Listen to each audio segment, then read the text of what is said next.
નમસ્કાર વિદ્યાર્થી મિત્રો, આજના આ વિડીયોમાં આપણે જોવાના છે ધોરણ 6 ગણિત વિષયનું વાર્ષિક પરીક્ષા માટેનું મોસ્ટ ઇમ્પોર્ટન્ટ પેપર સોલ્યુશન. જે પેપર સોલ્યુશન તમારે ખાસ જોવાની જરૂર છે. આ પેપરના આધારે તમને ખબર પડશે કે તમારું ગણિતનું પેપર તમને કેવું જોવા મળશે, કેવા પ્રકારના પ્રશ્નો હશે અને આમાંથી પણ ઘણા પ્રશ્નો બેઠે બેઠા પૂછાઈ જાય છે.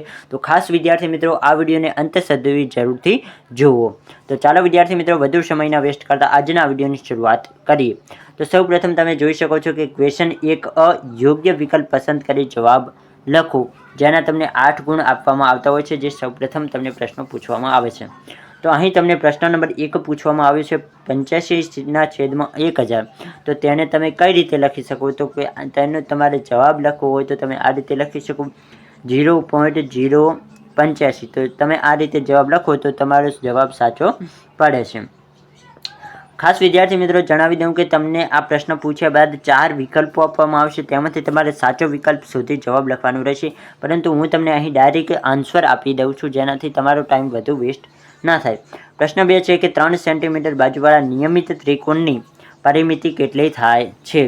તો કે 3 સેન્ટીમીટર બાજુવાળા નિયમિત ત્રિકોણની પરિમિતિ કેટલી થાય? તો કે 9 સેન્ટીમીટર થાય છે. કેટલી? 9. પછી છે એ જ રીતે ત્રીજો પ્રશ્ન, એક સમબાજુ ત્રિકોણની પરિમિતિ 36 સેન્ટીમીટર છે, તો તેની બાજુની લંબાઈ ખાલી જગ્યા સેન્ટીમીટર હશે. તો વિદ્યાર્થી મિત્રો તમને પહેલેથી જવાબ આવડતો હોય તો તમે કોમેન્ટ બોક્સમાં લખી શકો છો, જેના આધારે મને ખબર પડે કે તમે અત્યાર સુધી કેવી તૈયારી કરી છે. જવાબ ના આવડતો હોય તો હું તમને આગળ જણાવવાનો છું કે એક સમબાજુ ત્રિકોણની પરિમિતિ 36 સેન્ટીમીટર છે, તો તેની બાજુની લંબાઈ 12 સેન્ટીમીટર થાય છે. પછી છે પ્રશ્ન નંબર 4, તો કે સમીકરણની સરખામણીનું ચિહ્ન કયું છે?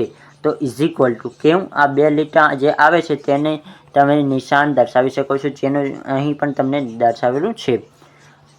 પછી છે પ્રશ્ન 5 કે 18 ખુરશી અને 27 ટેબલનો ગુણોત્તર કેટલો થાય? તો 18 ખુરશી અને 27 ટેબલનો ગુણોત્તર ન મળે. ખાસ તમારે એવો જવાબ પણ તમે લખી શકો છો.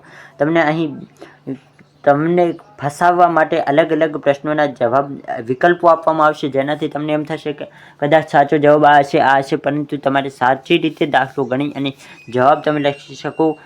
જો પણ સાચો જવાબ આવતો હોય તે તો તમે આનો જવાબ લખી શકો કે ન મળે. પ્રશ્ન 6 છે કે વર્તુળમાં કેટલી સમિતિની રેખા હોય છે? તો અસંખ્ય સંખ્યાની સમિતિ હોય છે. વિષમ બાજુ ત્રિકોણને કેટલી સમિતિની રેખા હોય છે? તો તેમાં તમે 0 લખી શકો છો. પ્રશ્ન 8 છે કે માત્ર પરિકર અને સીધી પટ્ટીનો ઉપયોગ કરી ખાલી જગ્યા માપનો ખૂણો રચી ન શકાય? તો તેમાં 50 સેન્ટીમીટરનો ખૂણો રચી શકાતો નથી. પછી છે પ્રશ્ન 2 કે નીચેના વિધાનો સાચા બને તે રીતે ખાલી જગ્યા પૂરવાની રહેશે, જેના તમને 8 ગુણ વિદ્યાર્થી મિત્રો આપવાના રહેશે. તો ખાસ એકવાર તમે ખાલી જગ્યાઓ પણ જોઈ લો. કદાચ આમાંથી બેઠે કોઈ ખાલી જગ્યાઓ પૂછાઈ જાય તો તમને આમાંથી સારા ગુણ મળી શકે છે. 14.56માં 5ની સ્થાન કિંમત ખાલી જગ્યા છે, તો આનો જવાબ શું આવશે? તો કે 5/6 જવાબ આવશે. પ્રશ્ન નંબર 2 છે કે 0.6 ને સાદા અપૂર્ણાંકમાં ખાલી જગ્યા લખાય છે, તો તેમાં તમે જવાબ લખી શકો 3/5 જવાબ લખી શકાય છે. પછી છે વિદ્યાર્થી મિત્રો પ્રશ્ન નંબર 3 કે નિયમિત ષટકોણની પરિમિતિ ખાલી જગ્યા થાય છે, તો 6 ગુણ્યા બાજુની લંબાઈ. તમે એ જવાબ લખી શકો છો. પછી છે પ્રશ્ન 4 કે x+1 = 3 સમીકરણનો ઉકેલ ખાલી જગ્યા છે, તો તેમાં તમે જવાબ લખી શકો x બરાબર શું જવાબ થશે? તો કે 2 જવાબ થાય. કારણ કે તમને અહીં સરળ પ્રશ્નનો જવાબ આપ્યો તો 3 જવાબ કઈ રીતે આવ્યો? તો કે 2 + 1 કરો તો 3 જવાબ આવે. તો તમે x ની જગ્યાએ 2 મૂકો એટલે તમારો જવાબ આવી જાય.